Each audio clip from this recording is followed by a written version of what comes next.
সহায়তা বন্ধ করে দিচ্ছে।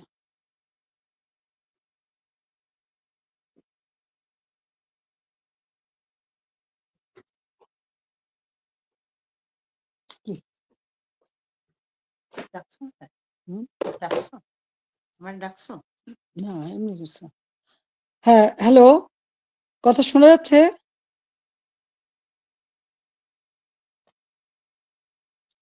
বিসমিল্লাহির রহমানির রহিম।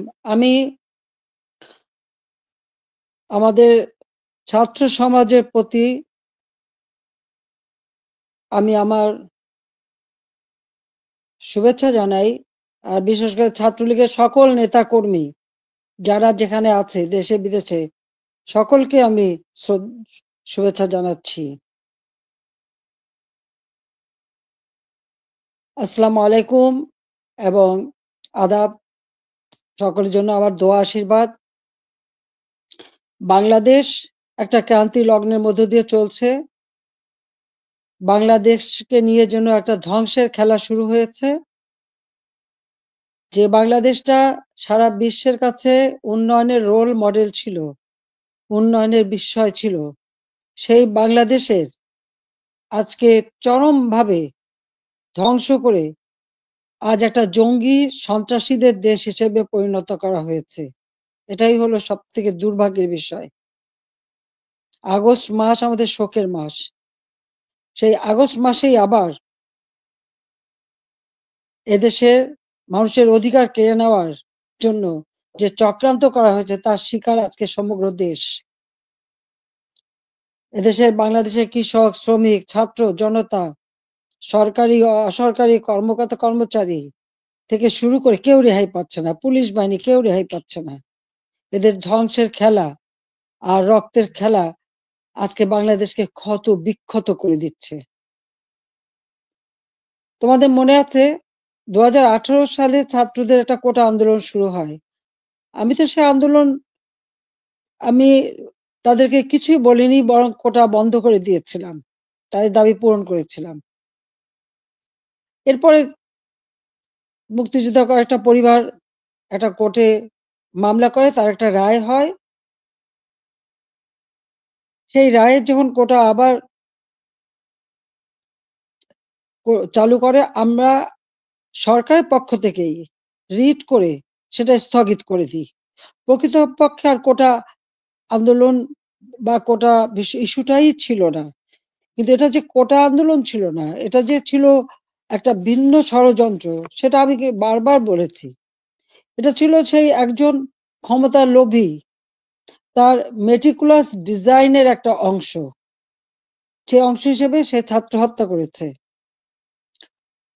জনগণকে হত্যা করেছে, আওয়ামী লীগের নেতাকর্মী হত্যা করেছে, পুলিশ হত্যা, সাংবাদিক হত্যা, সাংস্কৃতিক কর্মী হত্যা, সারা দেশটাকে ক্ষত বিক্ষত করা, অর্থনীতিকে ধ্বংস করা। আমাদের মহান নেতা জাতির পিতা বঙ্গবন্ধু শেখ মুজিবুর রহমান তার জীবনটাকে উৎসর্গ করেছেন বাংলার জনগণের জন্য। সেই ছাত্র জীবনে যখন পাকিস্তানি শাসকরা আমাদের মাতৃভাষায় কথা বলার অধিকার কেড়ে নেয়, তারই প্রতিবাদ তিনি করেছিলেন। ঢাকা বিশ্ববিদ্যালয়ে তিনি আইন বিভাগের ছাত্র ছিলেন। আর এই প্রতিবাদ করবার জন্যই তিনি বাংলাদেশ ছাত্রলীগ প্রতিষ্ঠা করেন ১৯৪৮ সালের ৪ঠা জানুয়ারি। এবং বাংলাদেশ ছাত্রলীগ, তমুদ্দুন মজলিস সহ আরো কয়েকটি প্রগতিশীল রাজনৈতিক দল নিয়ে ভাষা সংগ্রাম পরিষদ গঠন করেন। সেই ভাষা আন্দোলনে আমাদের যারা শহীদ হয়েছেন, আমি তাদের আজকে স্মরণ করি। সালাম, বরকত, জব্বার যারা জীবন দিয়েছেন, রক্তের অক্ষরে বলে গেছেন, আমরা মায়ের ভাষায় কথা বলতে চাই। আর এই আত্মত্যাগের মধ্য দিয়ে আমাদের যাত্রা শুরু। ধাপে ধাপে জাতির পিতা বঙ্গবন্ধু শেখ মুজিব এই বাংলাদেশের জনগণকে স্বাধীনতার চেতনায় উদ্বুদ্ধ করেন, এবং তারই নেতৃত্বে আমরা পেয়েছি স্বাধীনতা, পেয়েছি মুক্তিযুদ্ধে বিজয়। আমি জাতির পিতা বঙ্গবন্ধু শেখ মুজিবুর রহমানের প্রতি শ্রদ্ধা জানাচ্ছি। শ্রদ্ধা জানাই জাতীয় চার নেতার প্রতি, ৩০ লক্ষ শহীদের প্রতি, ২ লক্ষ মা বোনের প্রতি। মুক্তিযোদ্ধাদের জানাই সশ্রদ্ধ সালাম। একটা যুদ্ধ-বিধ্বস্ত দেশের দায়িত্বভার নিয়েছিলেন বঙ্গবন্ধু শেখ মুজিব। মাত্র ৩ বছর ৭ মাসের মধ্যে সে যুদ্ধের ভয়াবহতা কাটিয়ে ওঠেন। ধ্বংসস্তূপের উপর দাঁড়িয়ে যে যাত্রা শুরু করেছেন শূন্য হাতে, সেই বাংলাদেশকে তিনি মাত্র ৩ বছর ৭ মাসের মধ্যে একটা স্বল্পোন্নত দেশে উন্নীত করেন। সে সময় যখন বাংলাদেশের মানুষের শান্তি শৃঙ্খলা ফিরে আসে, মানুষ একটু সুন্দর জীবনের স্বপ্ন দেখতে শুরু করে, ঠিক তখন আসে আঘাত। ৭৫ ১৫ই আগস্ট। ওই ধানমন্ডি ৩২ নম্বর বাড়ি, যেখান থেকে জাতির পিতা স্বাধীনতার ঘোষণা দিয়েছিলেন, পাকিস্তানি হানাদার বাহিনী তাকে গ্রেপ্তার করে নিয়ে গেছিল এই ঘটনার পর। তখন এই বাড়িটা তারা লুটপাট করেছিল, কিন্তু আগুন দিয়ে পোড়ায়নি, ভাঙেনি। মুক্তিযুদ্ধে বিজয়ের পর জাতির পিতা ফিরে আসতে সক্ষম হন বাংলাদেশে। ১০ই জানুয়ারি ১৯৭২ সালে তিনি প্রত্যাবর্তন করেন। এই বাড়িতে বসেই তিনি কিন্তু বাংলাদেশের এই বিধ্বস্ত বাংলাদেশকে গড়ে তোলেন।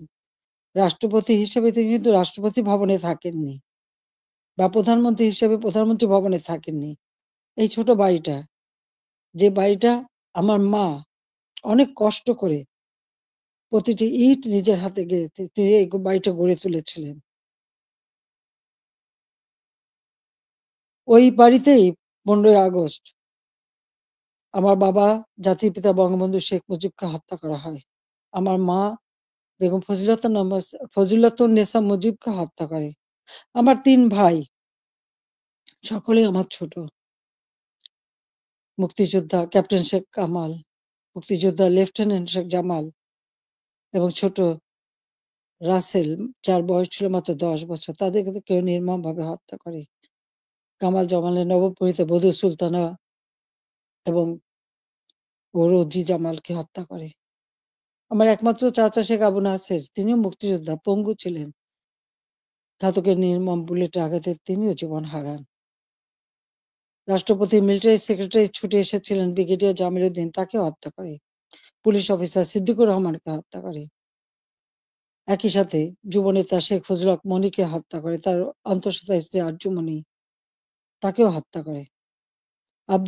আব্দুর রব সানিবাদ, যিনি স্বাধীনতার সংগঠক ছিলেন, তাকে হত্যা করে। তার ১০ বছরের ছেলে আরিফ, ১৩ বছরের মেয়ে বেবি, ৪ বছরের নাতি সুকান্ত সহ ওই পরিবারের সদস্যদের নির্মমভাবে হত্যা করে। ১৫ই আগস্টে যারা শাহাদাত বরণ করেছে, আমি তাদের আত্মার মাগফিরাত কামনা করি।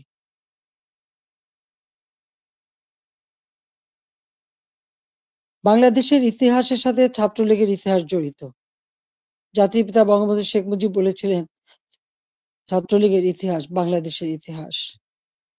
প্রতিটি সংগ্রাম, মুক্তিযুদ্ধে ছাত্রলীগের অবদান রয়েছে। ৭৫ পর গণতান্ত্রিক অধিকার প্রতিষ্ঠার জন্য যে সংগ্রাম করি, সেখানেও শহীদের তালিকায় ছাত্রলীগের সংখ্যাটাই বেশি। বারবার আঘাত এসেছে, একের পর এক কূ হয়েছে, হত্যা, কূ, ষড়যন্ত্রের রাজনীতি শুরু হয়েছে। সেখান থেকে বাঙালি জাতিকে উদ্ধার করে আমরা এদেশে গণতন্ত্র প্রতিষ্ঠা করি। ১৫ই আগস্ট আমার ছোট বোন রেহানা আর আমি বিদেশে ছিলাম বলে বেঁচে গিয়েছিলাম। ৬টি বছর প্রবাসে আমরা কাটাই।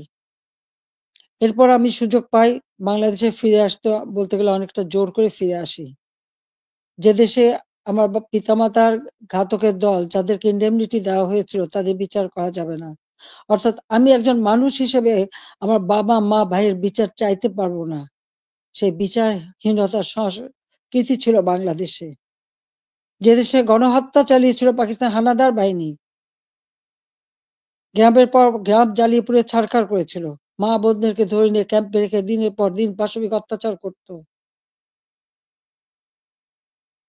সেই যুদ্ধাপরাধী যাদের বিচার জাতিপিতা শুরু করেছিলেন, তাদেরকেও কিন্তু ছেড়ে দেওয়া হয়, মুক্তি দেওয়া হয়েছিল তখন। সেই অবস্থায়ও কিন্তু আমি দেশে ফিরে এসেছিলাম একটা প্রত্যয় নিয়ে, যে আদর্শ নিয়ে, যে চেতনা দিয়ে বাংলাদেশ স্বাধীন হয়েছে। যে চেতনা নিয়ে বাংলাদেশ স্বাধীন হয়েছে, সেই মুক্তিযুদ্ধের চেতনাকে বাস্তবায়ন করা।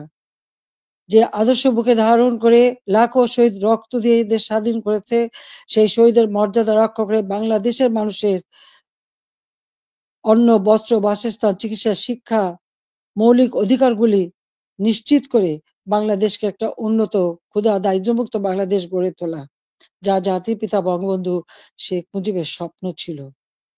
এবং সেই কাজে আমরা কিন্তু সাফল্য অর্জন করেছিলাম।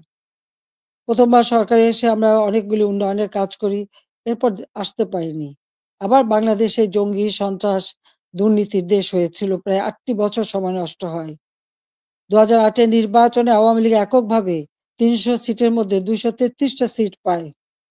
বাংলাদেশের মানুষের আস্থা, বিশ্বাস অর্জন করে সরকার গঠন করি।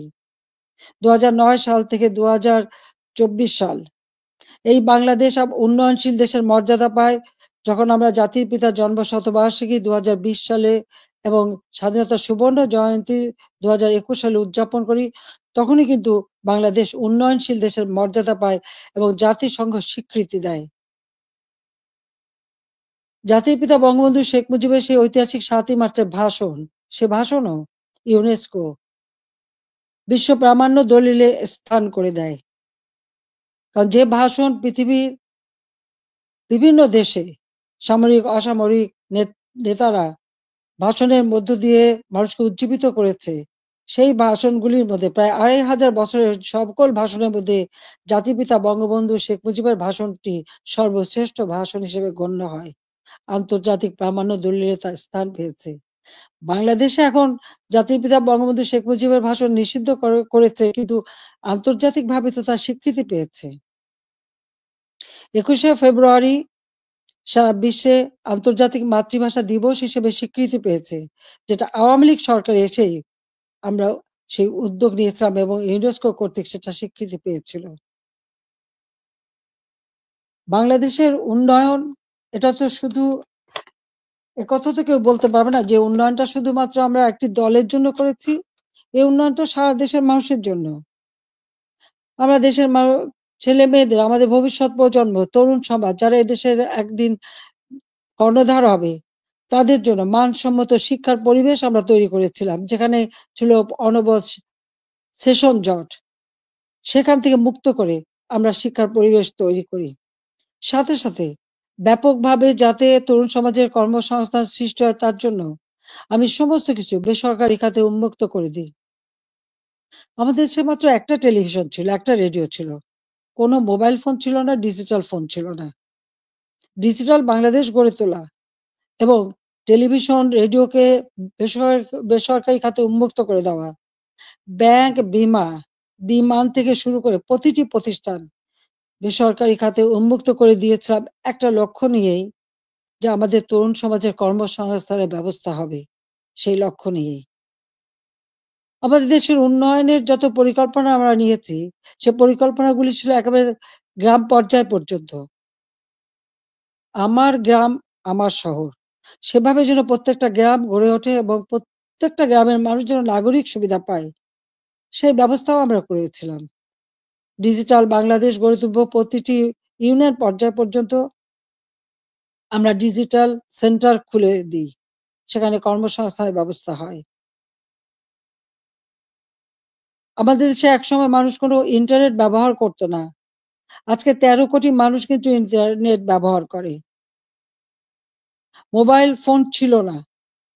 সেই মোবাইল ফোনও উন্মুক্ত করে দিই এবং এখন ১৮ কোটি সিম ব্যবহার হয় এবং এর জন্য আমরা ট্রেনিং এর ব্যবস্থা করি। কম্পিউটার ট্রেনিং ইনকিউবেশন সেন্টার করে দিয়েছি। স্কুলে কম্পিউটার ল্যাব তৈরি করে দেওয়া হয়েছে। বিশ্ববিদ্যালয়ে বিনামূল্যে ইন্টারনেট সার্ভিস ব্যবস্থা করা হয়েছে। Wifi connection, broadband connection, Bangabandhu satellite ১ আমরা উৎক্ষেপণ করেছি। আধুনিক প্রযুক্তি জ্ঞান সম্পন্ন জাতি গড়ে উঠুক, সেটাই চেয়েছি। বিজ্ঞান প্রযুক্তি বিশ্ববিদ্যালয় ৯৬ সালে সরকার এসেই নির্মাণ করি। যাতে করে বিজ্ঞানের দিকে মানুষ ঝোঁকে, গবেষণায় প্রতি মনোযোগী হয়।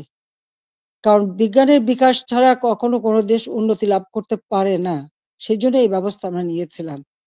এরপরে টেক্সটাইল বিশ্ববিদ্যালয়, ফ্যাশন ডিজাইন বিশ্ববিদ্যালয়, ডিজিটাল বিশ্ববিদ্যালয়, ইসলামিক আরবি বিশ্ববিদ্যালয়, আ এভিয়েশন এবং আম এয়ারোস্পেস বিশ্ববিদ্যালয় থেকে শুরু করে কৃষি বিশ্ববিদ্যালয়, বহুমুখী বিশ্ববিদ্যালয় আমরা করে দিয়েছি। মেডিকেল বিশ্ববিদ্যালয়, সবগুলি কিন্তু আওয়ামী লীগের করা, আওয়ামী লীগের হাতে গড়া। একটার পর একটা ইনস্টিটিউট করে দিয়েছি। ব্যাপকভাবে কর্মসংস্থান সৃষ্টি করেছে। পাবলিক সার্ভিস কমিশনে প্রতি বছর নিয়মিত পরীক্ষা হওয়া শুরু করে। ছেলেমেয়েরা যথাযথভাবে মেধার ভিত্তিতেই কিন্তু চাকরি পেয়েছে, কাজ পেয়েছে। কর্মসংস্থান ব্যাংক প্রতিষ্ঠা করে দিয়ে যেখান থেকে বিনা জামানতে ঋণ নিয়ে সবাই যেন কাজ করতে পারে, কর্মসংস্থান ব্যবস্থা যাতে হয়। ব্যাপক হারে যেন বিদেশি বিনিয়োগ আসে, সেই সুযোগ আমরা সৃষ্টি করে দিই এবং সেই বিনিয়োগ এসেছে। ২০০৯ সালে সরকার এসে আমি প্রেক্ষিত পরিকল্পনা প্রণয়ন করি ২০১০ থেকে ২০২১। যার লক্ষ্য ছিল বাংলাদেশকে আরো উন্নত করা, বাংলাদেশের মানুষের জীবন মান উন্নত করা, আধুনিক বিশ্বের সঙ্গে যাতে তাল মিলিয়ে চলতে পারে সেই ব্যবস্থা করা এবং সেটাই আমরা কিন্তু করেছিলাম। আজকে আমাদের এটা বললে চলবে না যে মুক্তিযুদ্ধ, জাতির পিতা বঙ্গবন্ধু শেখ মুজিবের অবদান এবং গণতন্ত্র প্রতিষ্ঠার সংগ্রাম, এর সবকিছুই কিন্তু আমাদের আন্দোলন সংগ্রামের ফসল। জাতির পিতা বঙ্গবন্ধু শেখ মুজিব যদি এদের স্বাধীন না করতেন, তাহলে আমরা কোথায় থাকতাম? পাকিস্তানের একটা প্রদেশ। পাকিস্তান আমলে একজন বাঙালি কিন্তু সেক্রেটারি হতে পারেনি। একজন বাঙালি কিন্তু মেজর জেনারেল পর্যন্ত যেতে পারেনি, মাত্র মেজর হিসেবেই থাকতে পারত। একজন মাত্র কর্নেল ছিল। পাকিস্তান আমলে কিন্তু আমাদের শিক্ষার কোনো উচ্চশিক্ষার সুযোগই ছিল না। এমনকি বিদেশে যেতে হলে ওই পাকিস্তানের রাজধানীতে যেয়ে বিদেশের আমাদের পাসপোর্ট এবং ভিসা নিতে হতো। আন্তর্জাতিক ফ্লাইট করাচি থেকে নিতে হতো। সেটা আমার নিজের অভিজ্ঞতা আছে। ৬৯ সালে যখন আমি বিদেশে যাই, ওই করাচিতে যেয়ে থেকে ভিসা নিয়ে তারপর যেতে হয়েছে। কিন্তু দেশ স্বাধীন হবার পরে তো সেটা ছিল না। আমদানি-রপ্তানি ব্যবসা পূর্ববঙ্গে কেউ করতে পারত না। ওই পাকিস্তানে যেয়েই করতে হতো। কিন্তু আমরা স্বাধীনতা অর্জন করতে পেরেছি বলেই সকল সুযোগ আমরা পেয়েছি। আমাদের ছেলেমেয়েরা উচ্চ শিক্ষার সুযোগ পেয়েছে। আমাদের মুক্তিযুদ্ধের ইতিহাস, আমাদের গৌরবের ইতিহাস, আমাদের বিজয়ের ইতিহাস। এই ইতিহাস কেউ মুছে ফেলতে পারবে না। আমি জানি এটা মুছে ফেলার চেষ্টা হচ্ছে। সংবিধানকে ধ্বংস করা, জাতীয় পতাকা ধ্বংস করা, অনেক চেষ্টাই করা হয়েছে। কিন্তু লাখো শহীদের রক্তের বিনিময়ে যে পতাকা পেয়েছি, যে সংবিধান পেয়েছি, যে স্বাধীনতা পেয়েছি, তা ওই কয়েকজন বুলডোজার দিয়ে ভেঙে গুঁড়িয়ে দেবে এ শক্তি তাদের হয়নি এখনো। এটা তাদের দুর্বলতার প্রকাশ। তারা একটা দালান ভাঙতে পারে, কিন্তু ইতিহাসকে তারা ধ্বংস করতে পারে না। ইতিহাস কিন্তু তার প্রতিশোধ নেয়, এটাও তাদের মনে রাখতে হবে। একবার মুছে ফেলা হয়েছিল ৭৫ এর পর। এরপরে আবার এখন শুরু। যারা এটা করছে তারা তাদের হীনমন্যতার পরিচয় দিচ্ছে।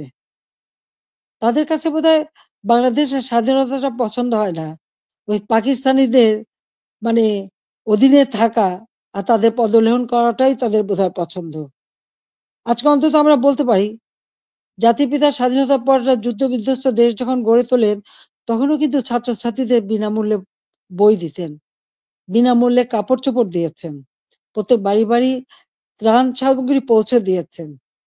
বাংলাদেশের মানুষের কল্যাণে তিনি কাজ করে দিয়ে গেছেন এবং পথ দেখিয়ে দিয়ে গেছেন।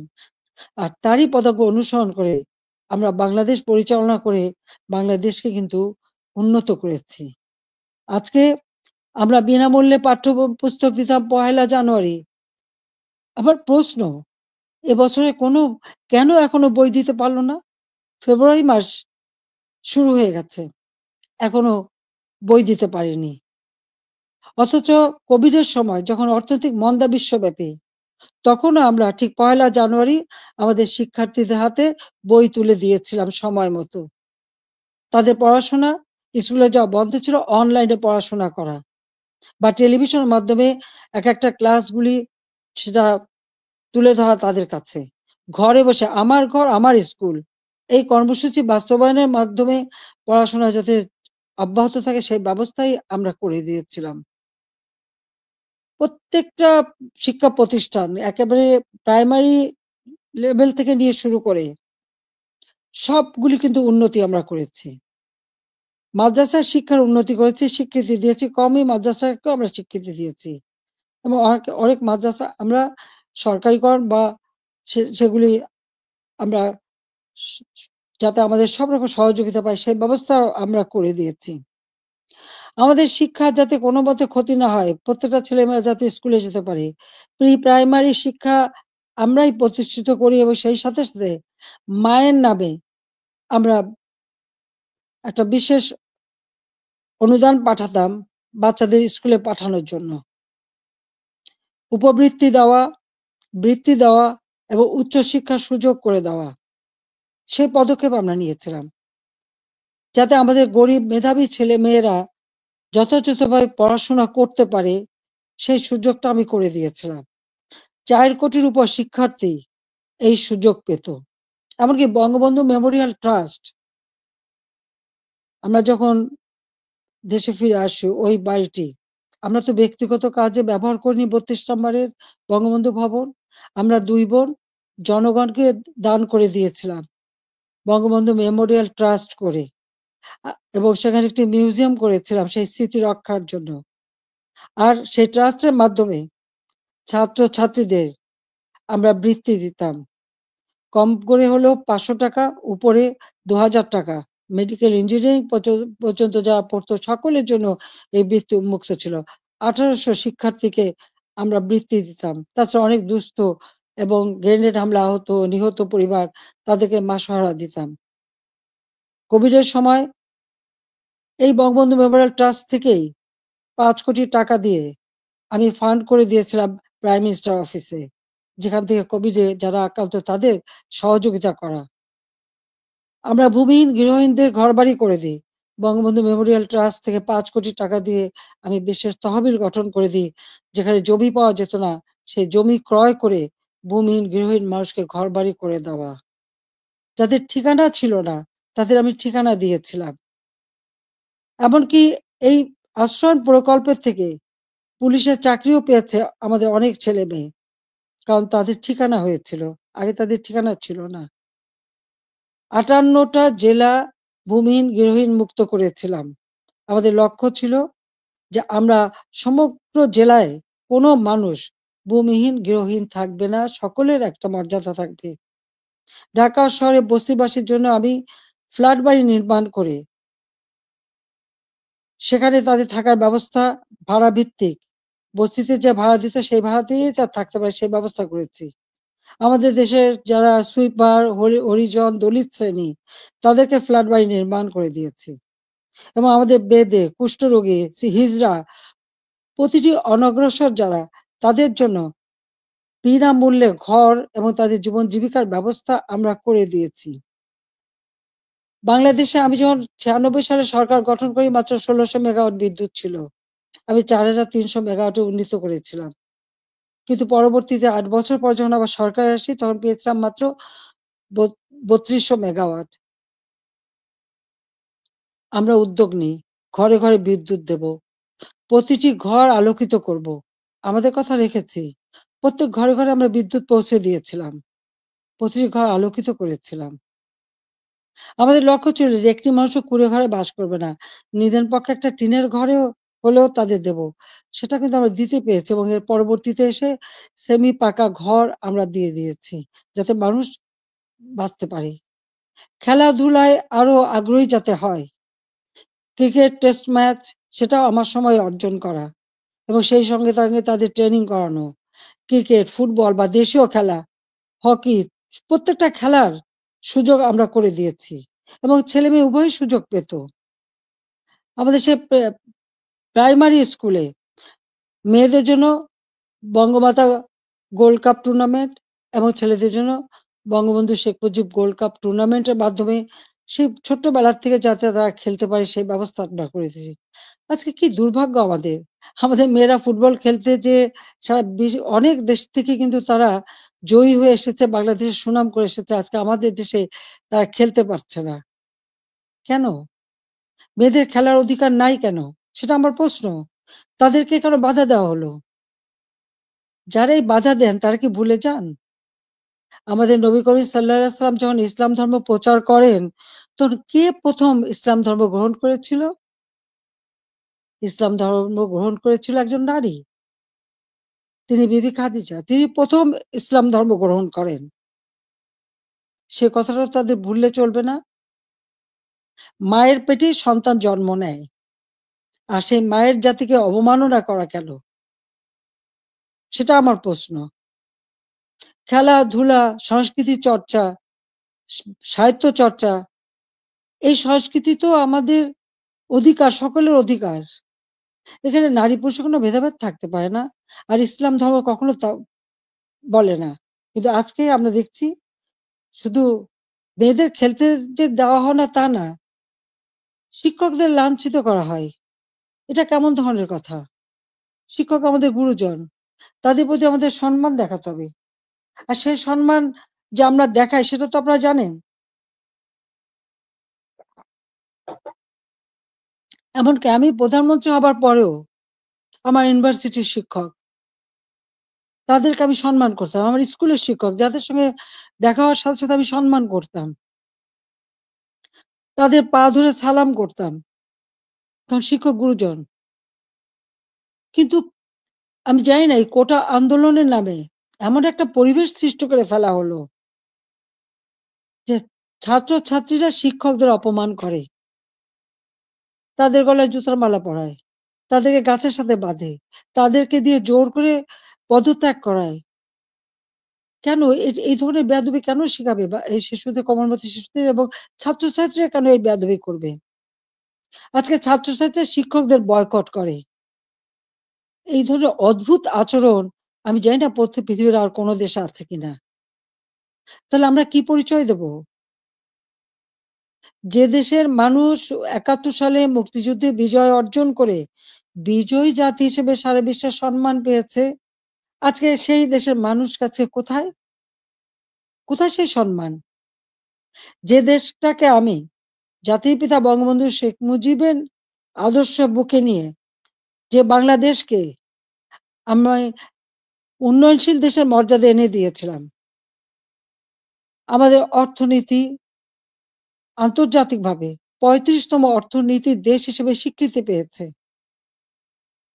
দারিদ্র্যের হার ৪১ ভাগ থেকে আমি ১৮.৭ ভাগে নামিয়ে এনেছিলাম। হতদরিদ্র ২৫ ভাগ থেকে আমি ৫.৬ ভাগে নামিয়ে এনেছিলাম। আমাদের সাক্ষরতার হার ৪৫ ভাগ থেকে ৭৮.৮ ভাগে উন্নীত করেছিলাম। এবং আমাদের দেশের ছেলেমেয়েরা দেশে বিদেশের জন্য যে পড়াশোনা করতে পারে, প্রধানমন্ত্রীর দপ্তরে আমি আলাদা শিক্ষা সহায়তা ট্রাস্ট ফান্ড করে দরিদ্র মেধাবী ছাত্রদেরকে আমি বৃত্তি দিতাম, যাতে তারা আরো উচ্চ শিক্ষা নিতে পারে, পিএইচডি করতে পারে বা অন্য যে কোনো উন্নত মানের শিক্ষা দেশে বিদেশে করতে পারে, সেইভাবে তাদের বৃত্তি দেওয়া শুরু করেছিলাম। কেন করেছিলাম? আমাদের তরুণ প্রজন্মের ভবিষ্যতের জন্য। কারণ যারা এদেশ একদিন দায়িত্ব নেবে, তারা যেন সুষ্ঠুভাবে দেশকে এগিয়ে নিয়ে যেতে পারে, সেই লক্ষ্য নিয়েই তো। আজকে আমি দেখি শিক্ষার অধিকার থেকে বঞ্চিত করা হচ্ছে। বিভিন্ন বিশ্ববিদ্যালয় থেকে ছাত্রদের বের করে দেওয়া হচ্ছে।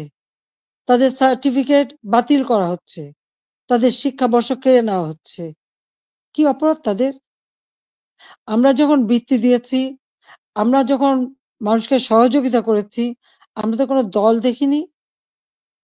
দল মত নির্বিশেষে মেধাবী যারা তারাই চাকরি পেয়েছে, তারাই সুযোগ পেয়েছে।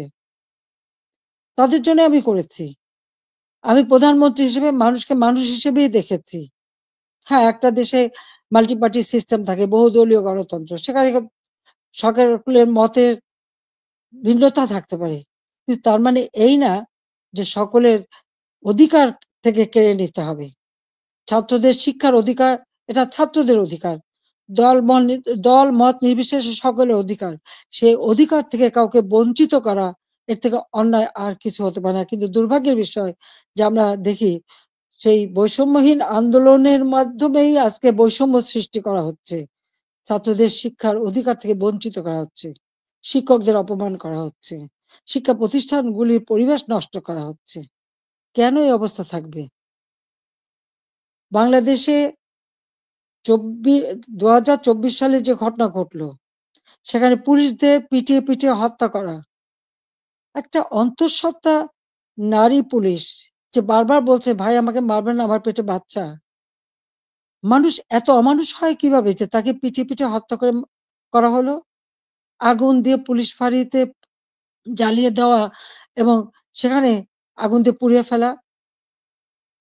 মানুষকে মেরে পা বেঁধে ঝুলিয়ে রাখা, ঠিক কসাইখানায় পশু জবাই দিয়ে যেমন পা বেঁধে ঝুলিয়ে রাখে, সেইভাবে তাদের ঝুলিয়ে রাখা।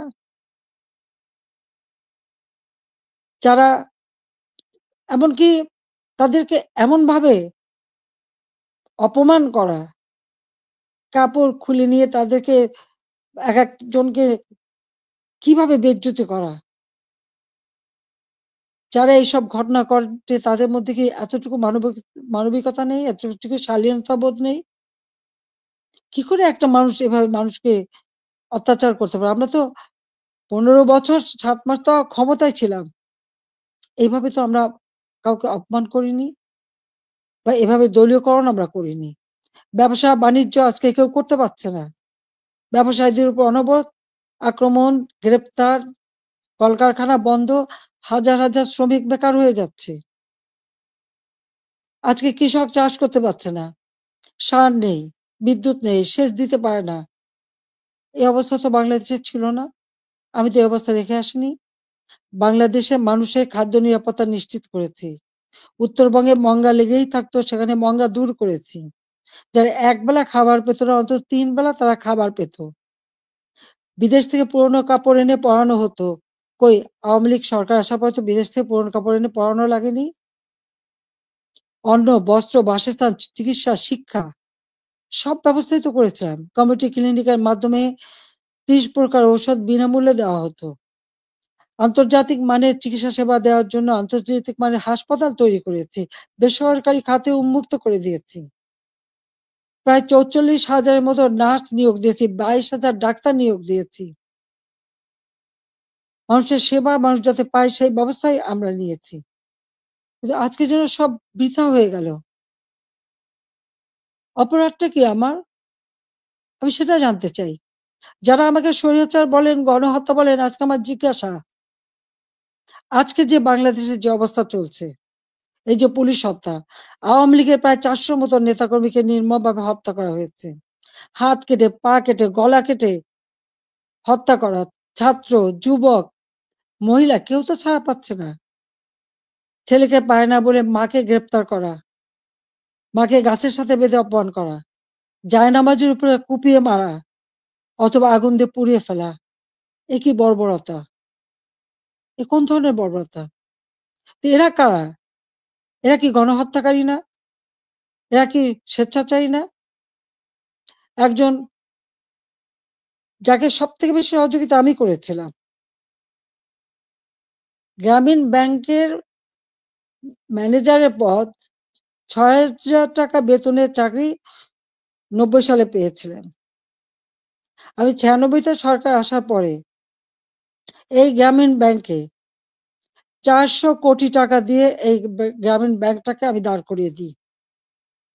শুধু তাই না, গ্রামীণ ফোনের ব্যবসাটাও ওই ডক্টর ইউনূসকে দিয়েছিলাম। আমার কাছে বারবার ধর্ণা দিয়েছিল।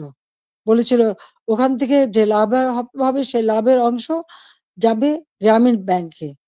তা কিন্তু যায়নি।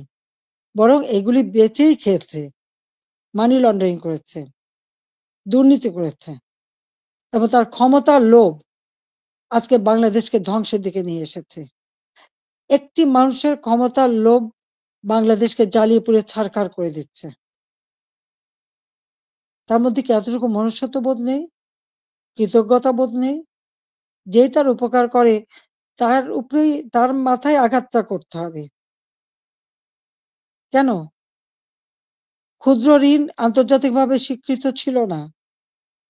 এই ডক্টর ইউনূসেরই অনুরোধে আমি নিজে তার সম্মেলনে উপস্থিত হই, যেখানে স্পেনের রানী কুইন সোফিয়া এবং হিলারি ক্লিন্টন তারা উপস্থিত হন। আমি উপস্থিত ছিলাম বলে প্রধানমন্ত্রী হিসেবে, এবং ক্ষুদ্র ঋণ জাতিসংঘে যাতে স্বীকৃতি পায় সে ব্যবস্থাও আমি করেছিলাম। কিন্তু কত বড় বেইমান মুনাফিক যে তার ক্ষমতা লোভ এমন পর্যায়ে চলে গেল যে সে আমাকে আর রেহানাকে হত্যা করার পর্যন্ত পরিকল্পনা করলো, এবং তার বক্তৃতায় তিনি ধরা পড়ে গেছেন। বিল ক্লিন্টনের ফাউন্ডেশনে সে মোটা টাকা দেয়। আমাদের দেশে কোনো দুর্যোগ দুর্বিপাকে কোনোদিন মানুষকে এক পয়সা সাহায্য করেনি, কিন্তু সেখানে তিনি মোটা টাকা দিয়েছিলেন। আপনারা দেখেছেন গত সেপ্টেম্বর মাসে জাতিসংঘ যখন যায় সেখানে বিল ক্লিন্টন ফাউন্ডেশনে দাঁড়িয়ে ইউনূস সাহেব কি বক্তৃতা দিলেন? যে এই আন্দোলন, কোটা আন্দোলন, এটা কোনো ছাত্র জনতার আন্দোলন ছিল না। এটা ছিল তার মেটিকুলাসলি ডিজাইনড আন্দোলন, যা তার মাস্টার মাইন্ডের মাধ্যমে করা। ওই মাহফুজ আলমকে তার পরিচয় করে দিয়েছিল মাস্টার মাইন্ড হিসেবে। তার অর্থটা কি? ছাত্রদেরকে বিভ্রান্ত করা হয়েছে। আমাদের ছাত্ররা কোমলমতি, তারা ঠিক কোনটা সঠিক সবসময় তো বুঝতে পারে না, তারা ঝুঁকে চলে এসেছে। আবার আরেকজন সমন্বয়ক বলল কি, গণভবন আক্রমণের আগে বেশি ছাত্র পায়নি, তাই ফলস আইডি কার্ড করে ভুয়া ছাত্র বানিয়ে নিয়ে এসেছিল। তার মানে এদের উদ্দেশ্যটা কি ছিল? আমি আজকে জাতির কাছে এটা জানতে চাই, এবং জাতির কাছে আমি বলবো, 15ই আগস্ট আমরা 2 বোন বেঁচে গিয়েছিলাম, এটাই কি আমাদের অপরাধ? বাবা, মা, ভাই সব হারিয়েছিলাম। সব হারিয়েও সেই শোক ব্যথা বুকে নিয়েও ফিরে এসেছি বাংলাদেশের মানুষের কাছে। কেন? আমি দেখেছি একটার পর একটা কূ হচ্ছে, মুক্তিযোদ্ধাদের হত্যা করা হচ্ছে, গণতান্ত্রিক অধিকার নেই, পেটে ভাত নেই, প্রতিনিয়ত দুর্ভিক্ষ, চারিদিকে হাহাকার। যে বাংলাদেশ জাতির পিতা স্বাধীন করেছিলেন, দুঃখী মানুষের মুখে হাসি ফোটাবেন, মানুষের ক্ষুধার অন্ন যোগাবেন, সকল মৌলিক অধিকার নিশ্চিত করবেন, সেই বাংলাদেশে প্রতিনিয়ত এই ক্ষমতার লড়াই, একটা অশান্ত পরিবেশ। বাংলাদেশের মানুষের আর্থসামাজিক উন্নয়ন করবার জন্যই আমি এসেছিলাম, এবং আমি তা করেছি। কই, আমরা নিজের জন্য তো কিছু করিনি? আমাদের ছেলে মেয়ে, 5টা ছেলে মেয়ে, রানার আমার, তারা চাকরি করেছে, পড়েছে, লেখাপড়া শিখেছে। অক্সফোর্ড, হার্ভার্ড, এলএসসি অথবা লন্ডন স্কুল, বিভিন্ন জায়গা থেকে তারা ডিগ্রি পেয়েছে। তারা নিজেদের যোগ্যতায় ডিগ্রি নিয়েছে। তাদের জন্য তো আমি কিছু করিনি। তারা নিজেরা লেখাপড়া শিখে নিজের পায়ে দাঁড়িয়েছে। আমি তাদের একটা কথাই আমরা ২ বোন বলেছি আমাদের ছেলেমেয়েদেরকে যে, "তোমাদের জন্য কোনো সম্পদ রেখে যেতে পারবো না। তোমাদের শিক্ষাটাই হবে তোমাদের একমাত্র সম্পদ।" এবং তারা তাই করেছে। সেভাবেই তারা লেখাপড়া শিখে সেইভাবেই জীবনযাপন করে। আমি তো আমার নিজের জন্য কিছু করতে যাইনি। একমাত্র ৩২ নম্বর বাড়িটা, সেটাও তো আমি জনগণকে দান করে দিয়েছি আমরা ২ বোন। হ্যাঁ, জাতির পিতা পরিবারের নিরাপত্তা দেওয়ার জন্য একটা আইন করা হয়েছিল। সেই সূত্রে একটা বাড়ি রেহানাকে থাকতে দেওয়া হয়েছিল। আর আমার স্বামী, তিনিও চাকরিজীবী নিউক্লিয়ার সায়েন্টিস্ট ছিলেন। তার একটা বাড়ি ৫ নম্বরে, যেটা জয়পুতুলের। আজকে সেই বাড়িও পুড়িয়ে দেওয়া হয়েছে। রেহানার বাড়িও লুট করা হয়েছে। আর গণভবন তো সরকারি। সেটা ভাঙাচোরা, লুটপাট, ২ হাতে লুট করা হয়েছে। এমনকি ডক্টর ইউনূস নিজেই ওখানে চলে গেছেন। তার সমন্বয়কদের সাথে নিয়ে, উপদেষ্টাদের সাথে নিয়ে। তিনিও বোধহয় লুটপাট করতে গিয়েছিলেন। আর ৩২ নাম্বার, এটা তো আমরা কোনো ব্যক্তিগতভাবে ব্যবহার করিনি। মিউজিয়াম সারা বিশ্বের অনেক বড়, বড় নেতারা এসেছেন। রাষ্ট্রপ্রধান এসেছেন, সরকার প্রধান এসেছেন। ওই বাড়ি ভিজিট করেছেন। আজকে সেই বাড়িটা ভেঙে ফেলা হচ্ছে। কেন? বাড়িটার কি অপরাধ? ওই বাড়িটাকে কেন এত ভয়? আমি দেশের মানুষের কাছে আজকে বিচার চাই। আমি দেশের জনগণের কাছে বিচার চাই। বলুন আপনারা। আমি কি আপনাদের জন্য কিছুই করিনি? আমি কি আপনাদের অন্ন, বস্ত্র, বাসস্থান, চিকিৎসার ব্যবস্থা করে দেইনি? আপনাদের ঘরে আলো জ্বালিনি? আপনাদের ছেলেমেয়ের লেখাপড়া শিক্ষার ব্যবস্থা করিনি? রাস্তাঘাট, পুল, ব্রিজ করে আপনাদের যোগাযোগের ব্যবস্থা, কর্মসংস্থানের ব্যবস্থা করে দেয়নি? তাহলে কেন এই অপমান? কেন এই বাড়িটা ভাঙা হবে? এই বাড়ি থেকে তো স্বাধীনতার ঘোষণা দিয়েছিলেন জাতির পিতা। আর স্বাধীন দেশ হয়েছিল বলেই তো আজকে বাংলাদেশ এত উন্নত হয়েছে। তাহলে এই বাড়ি কারা ভাঙে? আমি আপনাদের কাছে, দেশের জনগণের কাছে এই বিচার চাই। আমি ছাত্র সমাজের কাছেও এটা বলবো যে, যারা বিভ্রান্ত করে তোমাদেরকে বিভ্রান্তির পথে নিয়ে গিয়েছিল, ওই সাধারণ ছাত্রছাত্রীদের প্রতি তো আমাদের কোনো রাগও নেই, কোনো অভিযোগও নেই। কারণ আমি জানি তোমাদের এই বয়সটাই এরকম। কিন্তু সকলে তো এর মধ্যে ঢোকেনি তো। যারা আজকে এই ধরনের ধ্বংস করছে, যারা মানুষ হত্যা করেছে, তারা তো খুনি হিসেবে চিহ্নিত হবে। এখানে সাধারণ ছাত্রছাত্রীদের কোনো দায়বদ্ধতা নেই। কাজেই আমি মনে করি যে এর থেকে সাধারণ ছাত্রছাত্রীদের দূরে থাকা ভালো। এদের এই ধ্বংসযজ্ঞে যেন অংশ না নেয়। বরং লেখাপড়ার পরিবেশ ফিরে আসুক, আরো উন্নত জীবন তোমরা পাও, আমি সেই দোয়াই করি। কিন্তু যে ইতিহাস আমাদের রক্তের অক্ষরে লেখা, সেই ইতিহাস ভুললে পরে নিজেদের অস্তিত্ব থাকবে না। সেই ইতিহাস ভুললে পরে আমরা বিশ্বে মাথা তুলে দাঁড়াতে পারবো না, চলতে পারবো না। ১৫ই আগস্টের পরে আমরা পারতাম না। খুনের জাতি হিসেবে পরিচিত ছিল এই দেশ। ভিক্ষার জাতি হিসেবে পরিচিত ছিল। প্রাকৃতিক দুর্যোগের দেশ হিসেবে পরিচিত ছিল।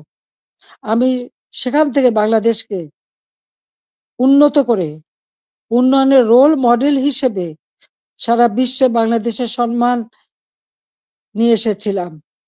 সারা বিশ্ব বাংলাদেশের উন্নয়নকে বিস্ময় বলে পরিচয় করত। তারা বিস্ময় বলে স্বীকার করত। কিন্তু ২০২৪ সালের এই আগস্ট মাস থেকে আজকে বাংলাদেশ আবার সেই ধ্বংসের দেশ। আমার একটা প্রশ্ন, জুলাইয়ের ১৫ তারিখ থেকে যত রকমের হত্যাকাণ্ড, পুলিশ হত্যা, আওয়ামী লীগ নেতাকর্মী হত্যা, ছাত্র হত্যা, শিশু হত্যা, যত হত্যা হয়েছে, কেন ইন্ডেমনিটি দেওয়া হলো? অপরাধ করলে অপরাধীদের শাস্তি পেতে হবে। যারা অগ্নিসংযোগ করা হলো, ওই মেট্রো রেল, তারপরে এক্সপ্রেসওয়ে, ফ্লাইওভার বা প্রত্যেকটা বিটিভি থেকে শুরু করে প্রতিটি প্রতিষ্ঠানে যে আগুন দেওয়া হলো, এবং সেটা সমন্বয়ক একজন বলেছে, পুলিশ হত্যা না করলে আর মেট্রো রেলে আগুন না দিলে নাকি বিপ্লব সফলতা। কিসের বিপ্লব? এই হত্যাযজ্ঞ ধ্বংসলীলাই কি বিপ্লব? বিপ্লবের অর্থ বোঝে? তারা নিজেরাই স্বীকার করছে। আর সেখানে তাদেরকে ইন্ডেমনিটি দেওয়া হয়েছে। অপরাধ যারা করে তারাই দায় মুক্তি পায়। আর অপরাধী, তাদের বিচার কিন্তু একদিন না একদিন হবেই। এটা সকলের মনে রাখতে হবে। তো আমি আজকে এখানে ছাত্র সমাজ আছে, আমি সবাইকে বলবো, অন্তত মনোযোগী হও পড়াশোনায়, নিজের পায়ে দাঁড়াও, নিজের পিতামাতাকে সম্মান করো, শিক্ষকদের সম্মান করো, নিজের শিক্ষা প্রতিষ্ঠান, এই প্রতিষ্ঠান কোনো জঙ্গিদের হাতে তুলে দিও না। এই শিক্ষার অনেক কষ্ট করেই আমরা শিক্ষার পরিবেশ এনেছিলাম, যেখানে প্রতিদিন বোমাবাজি আর অস্ত্রের ঝনঝনানি ছিল, সেখান থেকে মুক্ত করে চমৎকার পরিবেশ করে দিয়েছিলাম, কোনো সেশন জট ছিল না। কিন্তু আজকে আবার সেই সেশন জট, আজকে আবার একটা দুঃসময় যাচ্ছে। আমাদের এই তরুণ সমাজই পারে এখান থেকে পরিবর্তন আনতে। যে চেতনা নিয়ে লাখো শহীদ রক্ত দিয়েছে, সে চেতনাকে ধ্বংস হতে দিও না। তাহলে নিজেরা বিদেশেও মুখ দেখাতে পারবে না, দেশেও না। মানুষের ধিক্কার ছাড়া কিছু জুটবে না। কাজে সকলে সাধারণ শিক্ষার্থীদের বলবো, তোমরা দেশকে ভালোবাসো, দেশের মানুষকে ভালোবাসো, মানুষের কল্যাণে কাজ করো। আর ওই যারা জঙ্গি, সন্ত্রাসী, যারা এই অগ্নিসংযোগ, মানুষ হত্যা আর এই ভাঙচুর করতে পারে, ইতিহাস মুছে ফেলতে চায়, তাদেরকে ধিক্কার জানাও। আজকে আবার আমি এখান থেকে বিদায় নেব। তার আগে আমি এটুকুই বলবো, দেশের মানুষের কাছেই আমার জিজ্ঞাসা, যে যারা মানুষ হত্যা করে, যারা ধ্বংসযজ্ঞ চালায়, তারা ফ্যাসিবাদী, না যারা মানুষের কল্যাণ করে, অন্ন বস্ত্র বাসস্থানের ব্যবস্থা করে, ঘরে ঘরে আলো জ্বালে, দেশের মানুষকে উন্নত জীবন দেয়, তারা ফ্যাসিবাদী? কারা স্বৈরাচার? এটা দেশের জনগণই বিচার করবেন। আমি তো আপনাদের কল্যাণে কাজ করেছি, দেশের মানুষের কল্যাণে কাজ করেছি। নিজের দিকে তো তাকাইনি, নিজের কি আছে না আছে সে তো দেখিনি। শুধু আপনাদের কল্যাণের জন্যই সবটুকু উজাড় করে দিয়ে দিন রাত পরিশ্রম করে মাত্র 15 বছরের মধ্যে বাংলাদেশকে উন্নত দেশ করেছি, উন্নয়নশীল দেশের মর্যাদা এনে দিয়েছি, যা বিশ্বে বাংলাদেশের মর্যাদা অর্জন করেছিল, আজকে সব ধ্বংস হয়ে গেছে। তবে আমি এটুকু আশাবাদী, হ্যাঁ, আমাদের যে স্মৃতিটুকু নিয়ে দুই বোন বেঁচে ছিলাম, আজকে সেই স্মৃতিটুকু ভেঙে ফেলা হচ্ছে। এর আগে আগুন দিয়ে পুড়িয়েছে, আজকে তা ভেঙে ফেলা হচ্ছে।